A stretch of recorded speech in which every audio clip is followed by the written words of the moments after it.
What is up, everybody? It is JT Sports. I am back to you guys with another episode of the JT Sports Podcast. On this episode, I'm going to be talking about how Travis Hunter's commitment to Jackson State impacts HBCUs.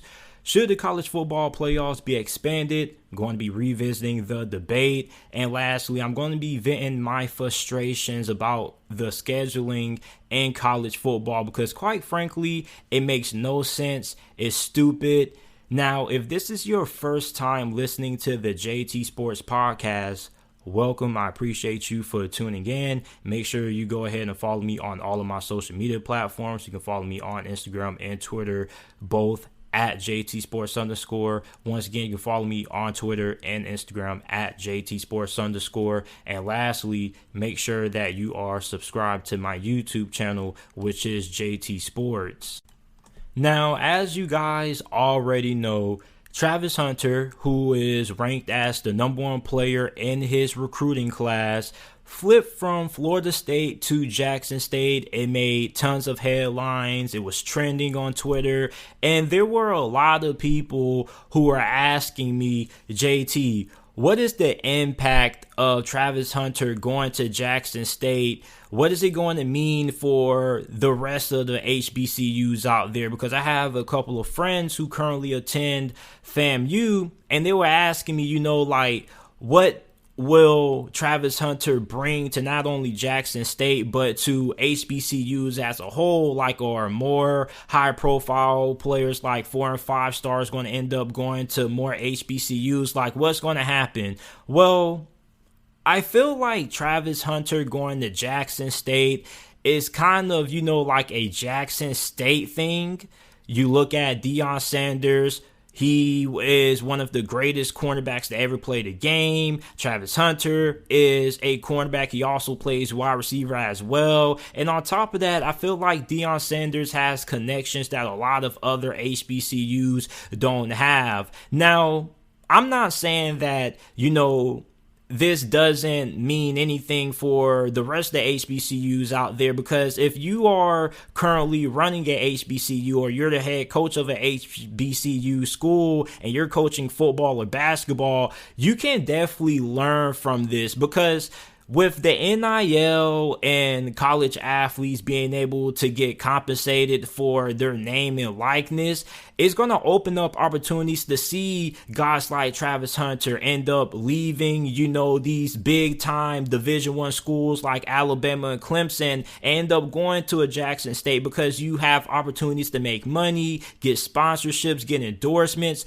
So really, if you're an HBCU and you're trying to recruit a 5 or 4-star athlete, you gotta be able to make sure that you have sponsorships set in place, or you have NIL opportunities set in place for these guys to be able to make some cash, because that's one of the biggest reasons why Jackson State was able to attract Travis Hunter, is because not only did they have Coach Prime as their head coach, but he also was able to have some connections out there, and he's able to find ways to get Travis Hunter and other guys some NIL deals. And for schools like FAMU, I know that they have a little partnership with LeBron James and Nike. Maybe they can try to find ways to get some NIL deals involved, where they can kind of pitch the recruits and say, hey, if you come to FAMU, we can kind of get you a little sponsorship or endorsement deal going on with Nike. It's things like that.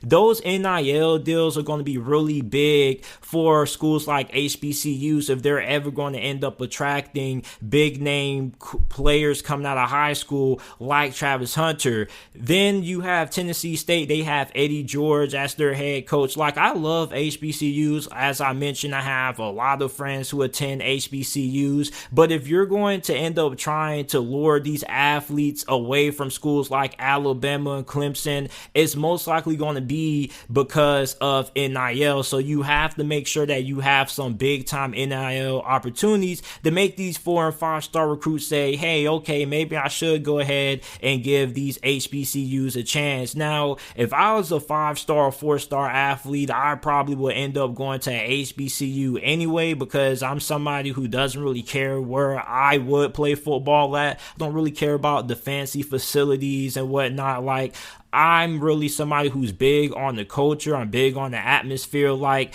I have to be in love with the campus before I end up going ahead and signing my name on a dotted line and saying that, hey, I'm going to spend the next 3-4 years of my life playing for your football program. I don't want to be there just for football. I also want to be there because I love the campus and I love the atmosphere. And definitely the HBCU experience is definitely something that can't be replicated anywhere else. Like, you have to go to a HBCU to really get the feel of it.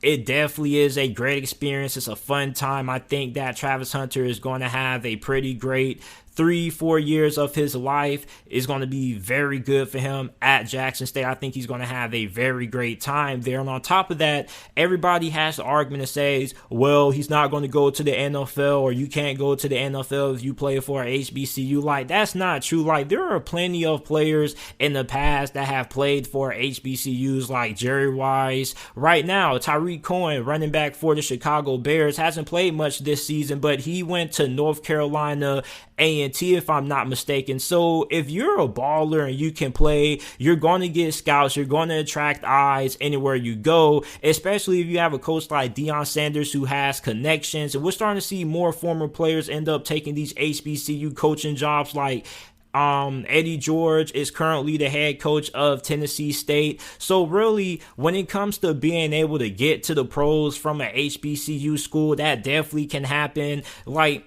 even Carson Wentz was drafted in the first round out of North Dakota State. Same thing with Trey Lance. He was drafted out of FCS school. Like, if you can ball, the scouts are going to go wherever the talent is. So going to HBCU doesn't really lower your chances of making it to the NFL or whatnot. That's a popular narrative that a lot of people keep throwing out there, and it's really false.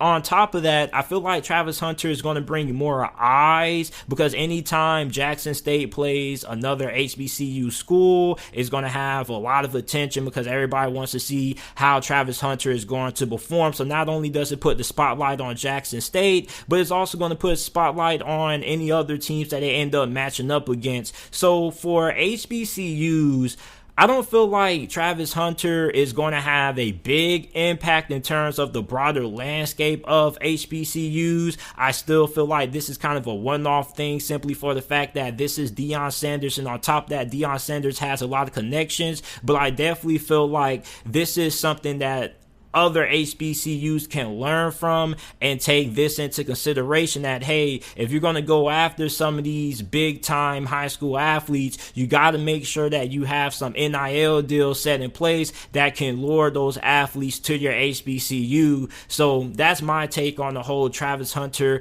to Jackson State thing. I feel like his impact really isn't going to be as huge as what a lot of people think it is, because I was on a Twitter space and there were a lot of HBCU students talking about what this means for HBCU programs, and the impact really isn't going to be that large in terms of bringing other athletes to HBCUs. But I definitely feel like with NIL now in place, I feel like other HBCUs are now going to start finding ways to get more NIL deals for athletes, to get more highly ranked players to come play for their programs.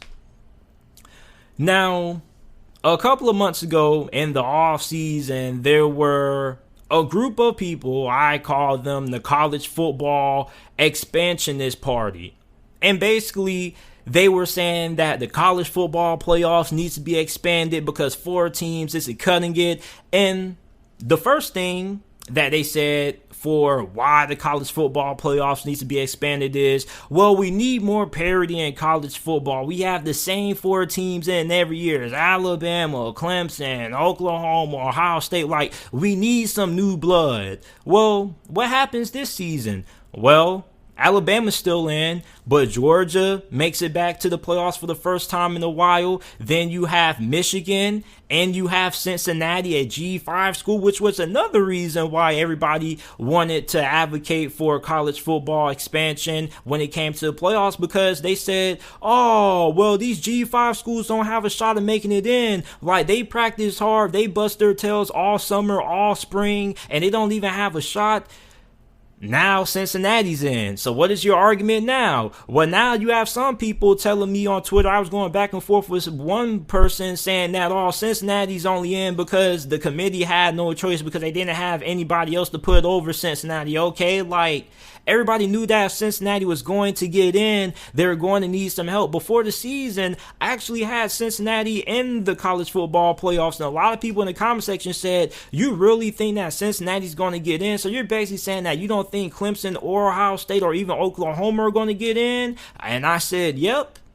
So really, the problem with the college football playoffs, I don't really think there is one when it comes to 4 teams. The only reason why people want to expand is either because they want to see more bowl games or they want to see more playoff games. And 2, they want their school to have another shot at getting in. And by expanding the college football playoffs, all you're going to do is make it more easier for schools like Alabama and Ohio State and Clemson to get in. Like, you want parity. The only reason why Alabama, Clemson, and Ohio State are not dominating every single year is because we only have 4 teams, so the margin of error is really small. Meanwhile, if you expand the college football playoffs to 8 teams, 12 teams, you're going to make it even more easier for Alabama, Clemson, and those blue blood college football programs to get in, because now they don't have to worry about losing one game and not being included. Now they can lose 2 games and still get in. Like,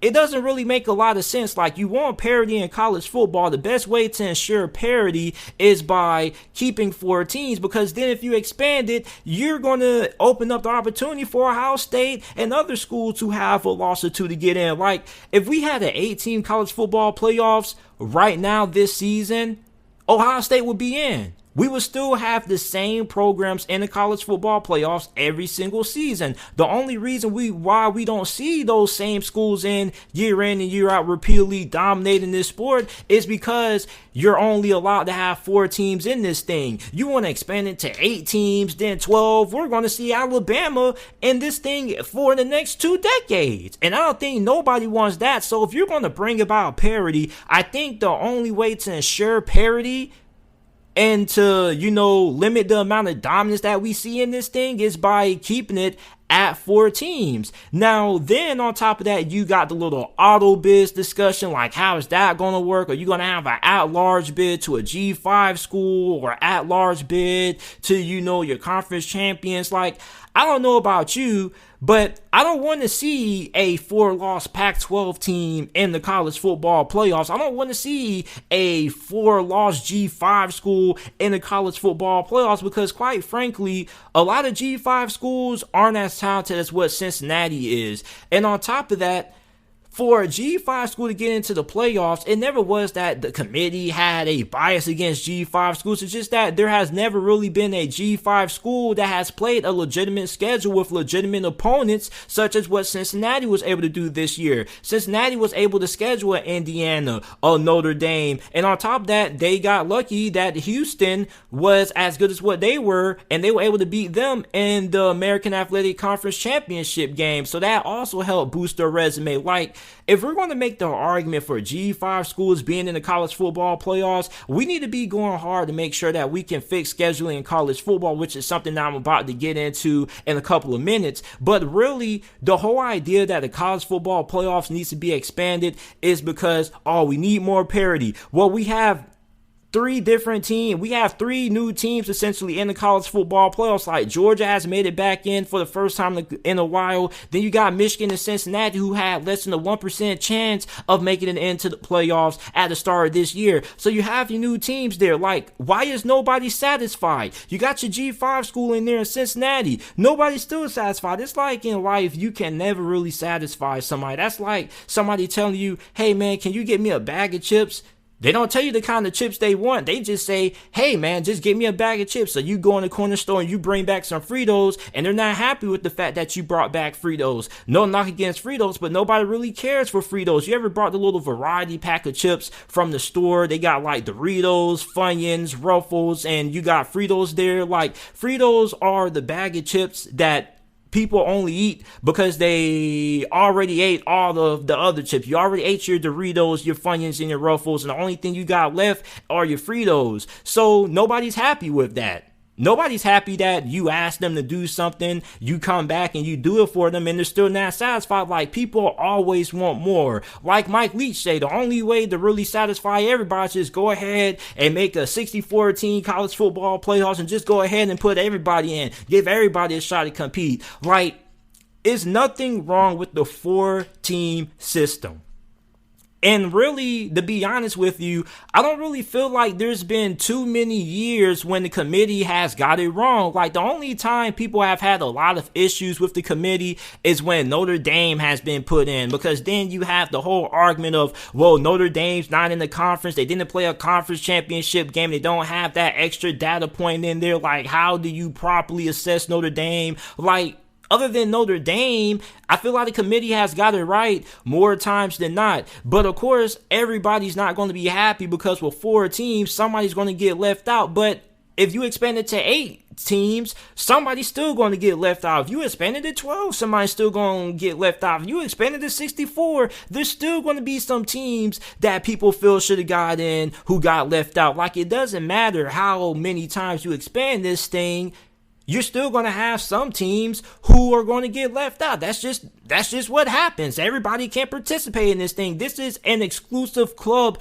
The college football playoffs is meant to honor the best teams in college football. And the more you expand it, the more you dilute the sport. You're going to take away from the regular season. And everybody's talking about well, JT, now the regular season is going to mean more if you put in auto bids, because then you're going to have to win your conference champions. Okay, but what about your at-large team? So you're basically telling me a 2 or 3 loss Alabama team makes the regular season mean something? Four teams in the college football playoffs means that you can only get in by maybe only losing 1 game. And even if you lose 1 game, you still might not get in. Like, that makes the regular season have meaning. Okay? The more you expand this thing, the less meaning the regular season has, because then the more losses that you have, you still have a good shot at getting in. Like 2 losses, 3 losses, you still gotta have a shot at getting in a 12-team college football playoffs. Even the 8-team college football playoffs, it just depends on how the committee views the teams and views the losses and views the, quality opponents that they played and the strength of wins. Like, the more you expand the playoffs, the less meaning that you're going to take away from the regular season. And on top of that, the college football playoffs has already hurt bowl season. You wonder why these players keep opting out and keep saying meaningless bowl games, because pretty much everybody has been told over the last couple of years, if you're not in the playoffs, you're irrelevant. Nobody cares. Like, that's what's hurting the sport. The college football playoffs is hurting the sport. And what you want to do? You want to expand it more to hurt the sport even further? It doesn't really make a lot of sense. You already got what you've been asking for. You got your parity. You got new teams in this joint. You also got your G5 school in this joint. What more do you want? What more do you want? Like Mike Lee said, we might as well go ahead and expand this thing to 64 teams. Hell, we might as well go ahead and put 128 teams in there. Let's just go ahead and have 128 team college football playoffs. Let's just have 5 regular season games. And then after that, we just have a battle royale in this thing. Like, I don't really understand why people continue to push this narrative that the college football playoffs need to be expanded. It's good with 4 teams. If your team loses a game and they don't get in, oh well, that's on them. Win your games and you don't have to worry about not being included. And if you're a G5 school, make sure that you go ahead and schedule some good opponents. But I know it's kind of hard to do that because scheduling in college football is broke, which leads me to my next topic. Everybody's talking about, oh, we need to expand the college football playoffs, but you know what we need to get trending right now? You know what is the biggest problem in college football right now? This doggone scheduling. Everybody's so focused on expanding the college football playoffs. How about we focus on fixing the stupid scheduling system that we have in this sport right now? It makes no sense why we're in the year of 2021, 2022, and you have teams scheduling games 2 decades in advance. What the heck are people doing scheduling games for 2040?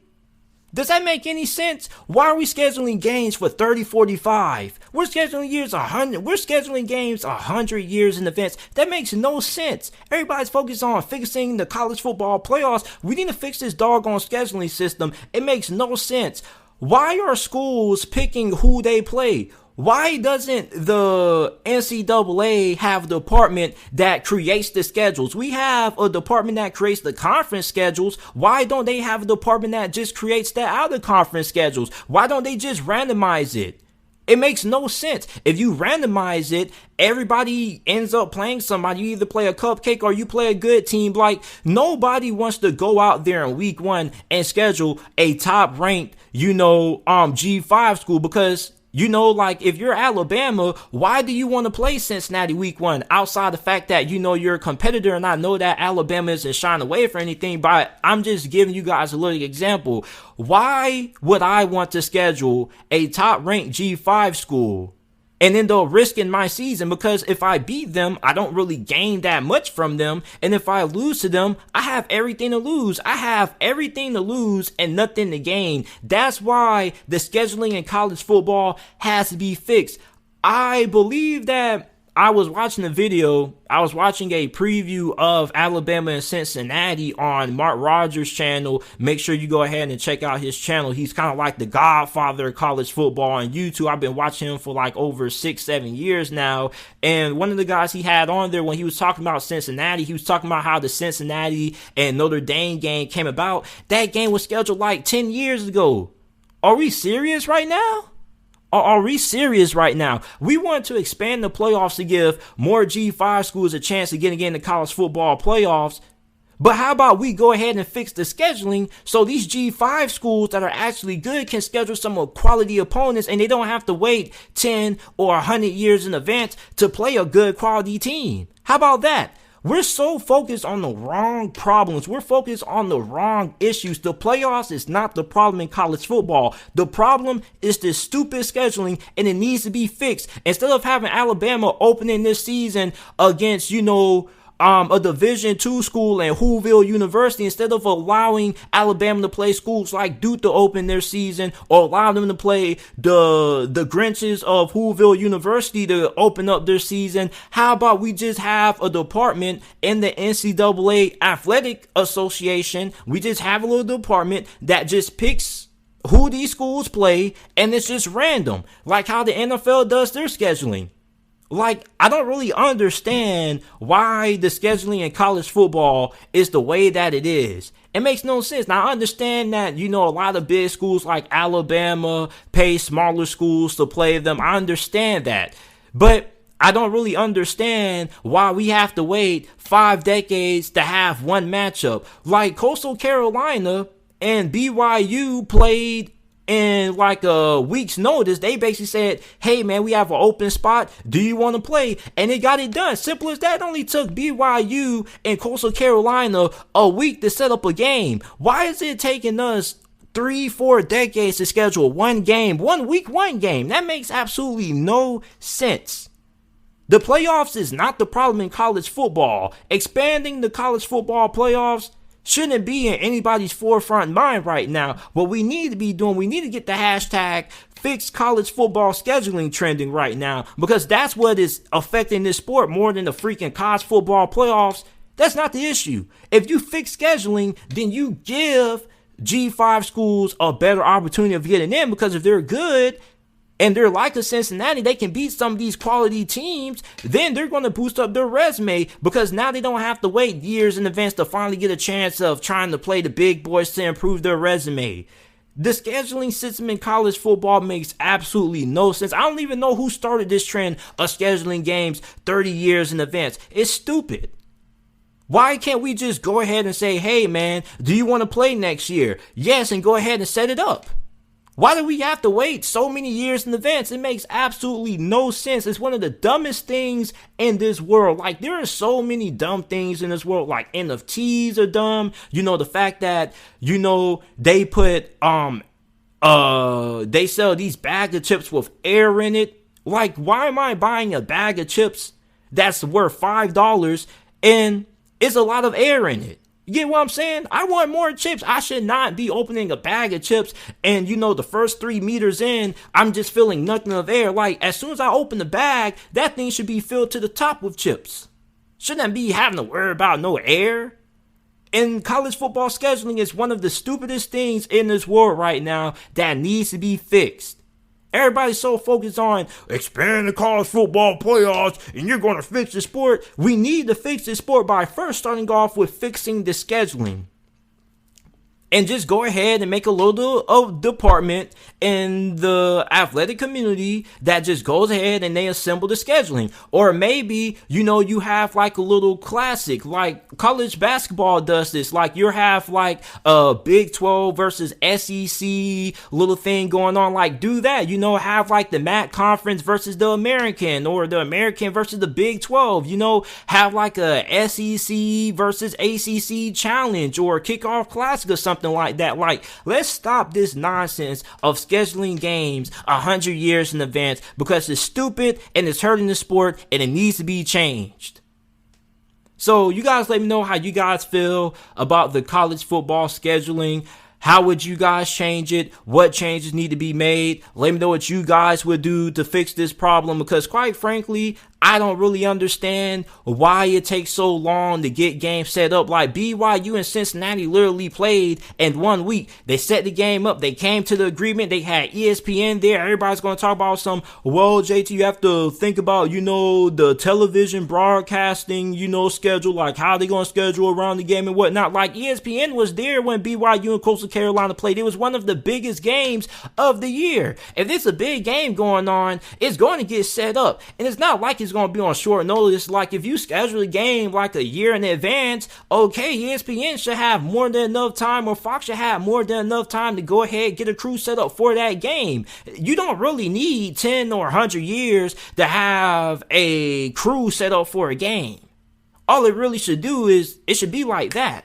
So you guys let me know how you guys feel about this. Make sure that you guys go ahead, like the video, and subscribe to the channel if you are listening to this on YouTube. Also, make sure that you check out the JT Sports Podcast. Every video that is uploaded on the channel is available in audio format on every single podcasting platform. Apple Podcasts, Spotify Podcasts, Google Podcasts, wherever you get your podcasts from, the JT Sports Podcast is available. All you got to do is click the link in the description down below if you're watching this on YouTube, or go ahead and type in the JT Sports Podcast on any single podcasting platform that you use, and it should pop up. Also, make sure that you leave a 5-star review if you enjoyed this episode, and I'll see you guys later with another edition of the JT Sports Podcast. If you were to walk up to a random group of NFL fans and say, hey, who do you guys feel was the most disappointing team from this season? The majority of them probably would say the Cleveland Browns. Now, the Cleveland Browns had a lot of high expectations from a lot of people in the media. There were a good amount of people who picked the Cleveland Browns to win the AFC conference and make it to the Super Bowl. And obviously, we know that the Browns failed to live up to those lofty expectations. They're not going to make it to the playoffs. And many people are putting the Browns' disappointing season all on the shoulders of Baker Mayfield. And that leads to probably one of the biggest conversations that's probably going to be discussed in the NFL offseason. Is going to be, what is Baker Mayfield's future with the Cleveland Browns? Now, when it comes to this discussion, there's not really a lot of fair objectivity. You have a lot of people who don't like Baker Mayfield, who are Baker Mayfield critics, and you have a lot of Baker Mayfield fans who are diehard Baker Mayfield fans. And I feel like, the feelings of both parties are heavily involved. Nobody's really looking at this thing objectively. Everybody's just looking at this thing based on how they feel about Baker Mayfield. When you look at the majority of the national media, guys like Colin Cowherd, who weren't really big on Baker Mayfield, don't really like his character, don't really like his personality, they put the Browns' failed season all on his shoulders. They basically say, hey, the Browns missed the playoffs all because of Baker Mayfield. And then you have the Baker Mayfield diehards who say, it wasn't Baker Mayfield's fault. So when I look at this argument and you try to assess this thing, you look at the Baker Mayfield critics. Okay, they're going to say, well, Baker Mayfield shouldn't be brought back. He's not a good quarterback. He's inaccurate, makes bad decisions, and that is understandable. Some people do question his leadership abilities. I don't think he's a bad leader at all. And then you have the diehard Baker Mayfield fans who defend Baker Mayfield, and their main premise of their argument is that we need to give Baker Mayfield another opportunity, and Baker Mayfield should come back because he's the best quarterback that the Browns have ever had. Now, it is pretty fair to say that Baker Mayfield probably is the best quarterback in Browns history, but I don't really think that's saying that much because the Browns haven't really had any great quarterbacks, but Baker Mayfield probably has been the best QB that the Browns have had in a while. He's probably brought the most stability to the position that they haven't seen in some years. Then you look at, what Baker Mayfield fans used to say at the start of the year to defend Baker Mayfield. They used to say, man, it's Odell Beckham is holding Baker Mayfield back. Baker Mayfield is struggling because he's trying to force feed Odell Beckham the ball. Well, the Cleveland Browns ended up releasing Odell Beckham. Odell Beckham got signed by the Los Angeles Rams. He's having a career resurgence with the Rams, and the Browns and Baker Mayfield still struggled, so couldn't use that anymore. Then they say, well, JT, Baker Mayfield has been injured all year. And, I understand that, and I agree with that. Baker Mayfield has played injured with a shoulder injury for pretty much the whole entire season, and he hasn't really been 100%. Now, Baker Mayfield is going to remain in Cleveland, and he's going to be the starting quarterback. This is just my prediction because the Browns did pick up his 5th-year option. And I'm not going to put all of the blame on Baker Mayfield for why the Browns season went the way that it did, because that would be unfair to him. And on top of that, I don't really think that he deserves all of the criticism. He deserves a good amount of it, but Kevin Stefanski deserves a good amount of blame because you look at his play calling and his decision making at times this year. Your starting quarterback is injured, so why are you continuing to overly rely on him to throw the football? Especially, there has been a lot of occasions when the Browns have had success running the ball during games, and they would just get away from the run game and try to throw the football instead, despite the fact that the rushing attack with Nick Chubb is being highly effective.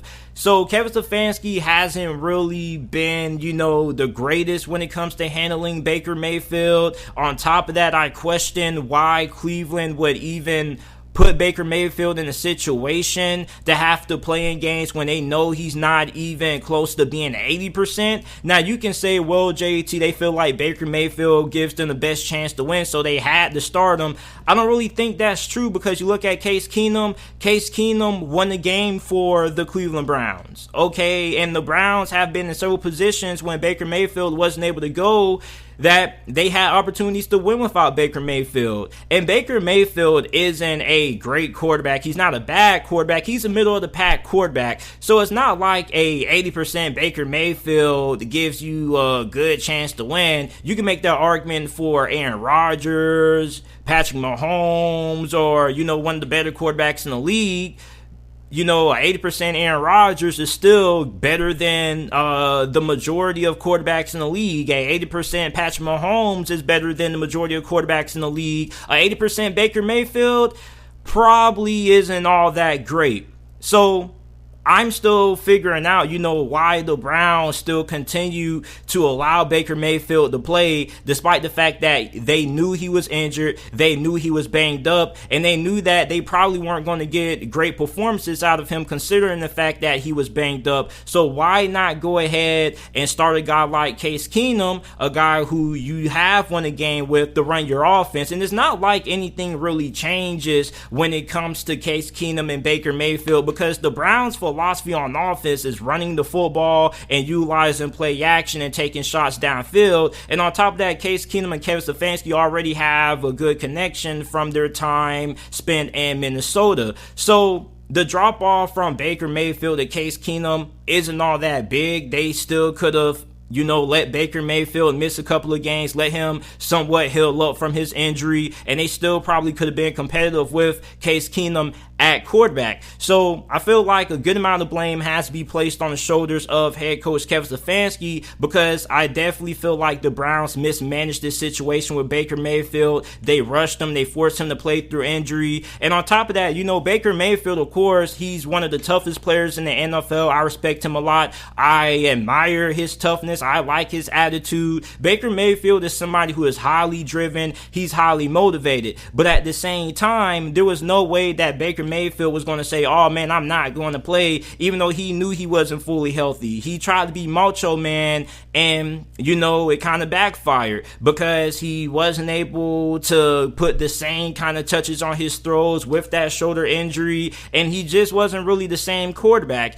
And on top of that, Baker Mayfield, his career in Cleveland has been inconsistent. His rookie season was really good, and then remember after that, after his rookie season, he had a sophomore slump. Then Kevin Stefanski comes in, he bounces back, and then this season, he's right back down again. So, he's been heavily inconsistent throughout his Cleveland Browns tenure, and that's a big reason why the Cleveland Browns are right now on the fence when it comes to giving Baker Mayfield an extension. And, the fact that, he's trying to get a new contract also probably factors into the reason why he decided to continue to play through his injury, because he was trying to prove to Cleveland that, hey man, I'm the guy, I can get it done, healthy or not healthy, I want my contract extension. So I also feel like that's probably another reason why Baker Mayfield continued to play with the injury that he had. And then on top of that, I also think it would be unfair if we didn't note that the Browns had a stretch during this season where they got hit by injuries and they got hit by COVID really hard. There were times when the Cleveland Browns were missing a good amount of their starters, not only at the wide receiver position, but also on the offensive line as well.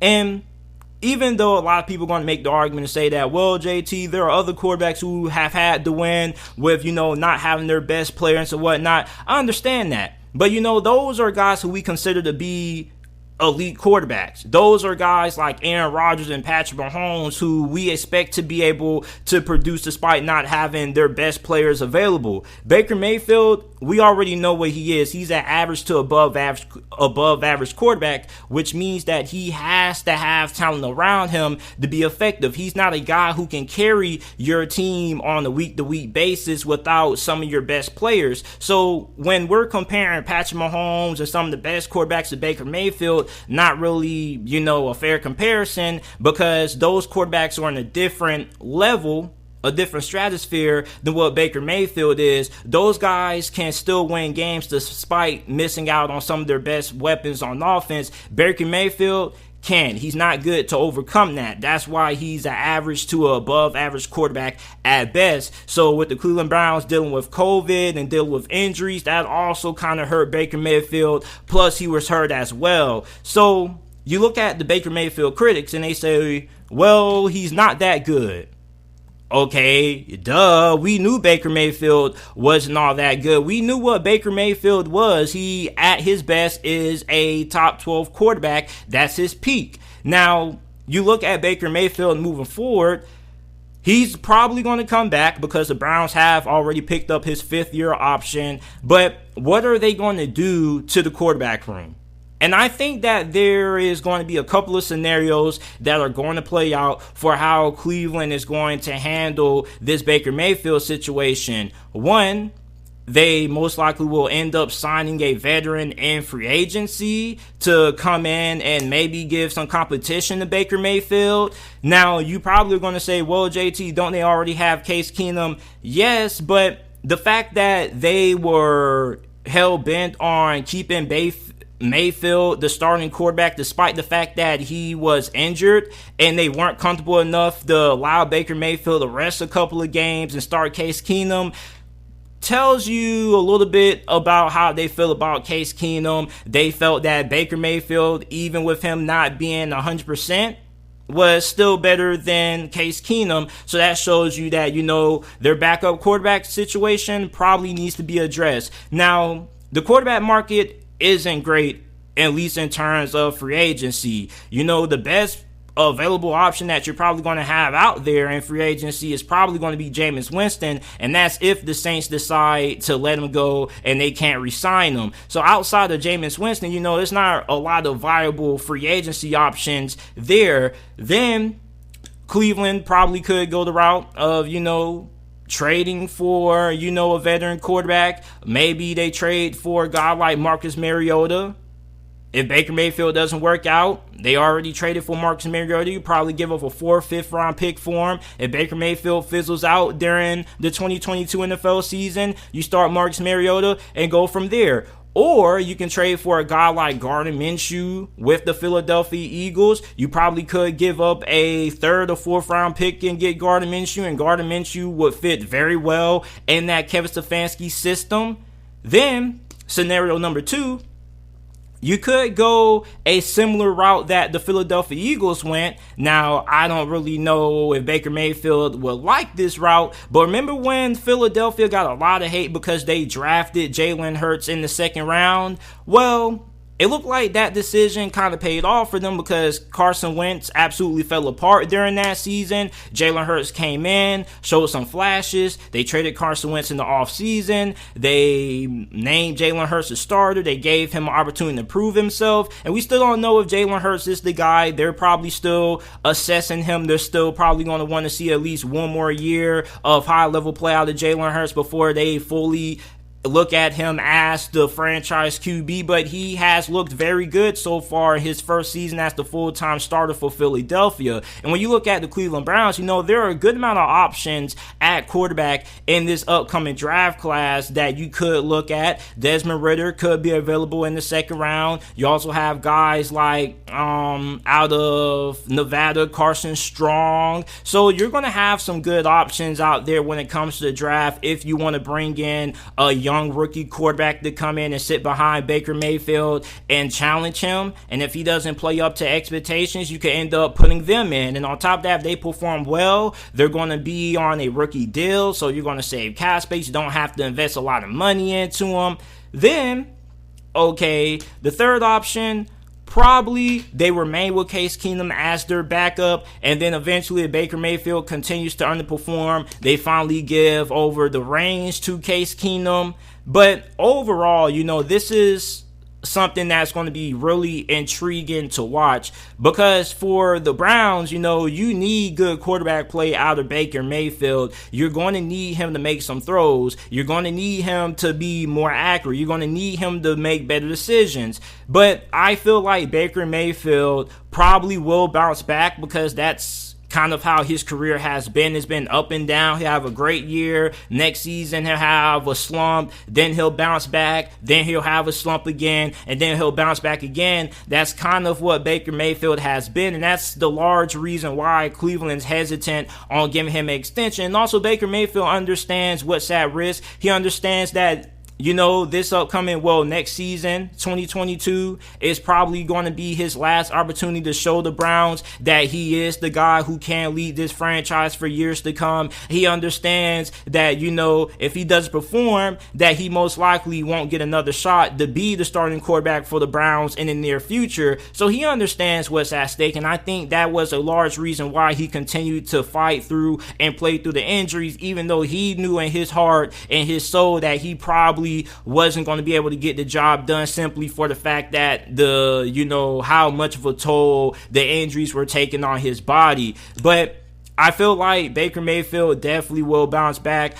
I expect him to be the starting quarterback for the Browns going into the 2020 NFL season. They will bring in some competition. I'm pretty sure about that. Now, I would be extremely shocked if this scenario played out and they ended up being heavily aggressive and they traded for a guy like Deshaun Watson and traded away Baker Mayfield in the trade. I'd be surprised if they went out and tried to trade for Aaron Rodgers or Derek Carr or Russell Wilson. I would be extremely shocked because, then you would have to get rid of Baker Mayfield. I don't really think that the Browns are going to go, that hard when it comes to trying to bring in some competition for Baker Mayfield or trying to upgrade at the quarterback position, because I really do feel like the Browns don't want to get rid of Baker Mayfield. They do like Baker Mayfield, and Baker Mayfield has been, a stabilizing force at the quarterback position for the Browns, and that's why a lot of Browns fans have went so hard when it comes to defending him. But you also have to realize that there has been a lot of games this year when his decision making hasn't been the best. His footwork has been kind of sloppy. So I'm expecting Baker Mayfield to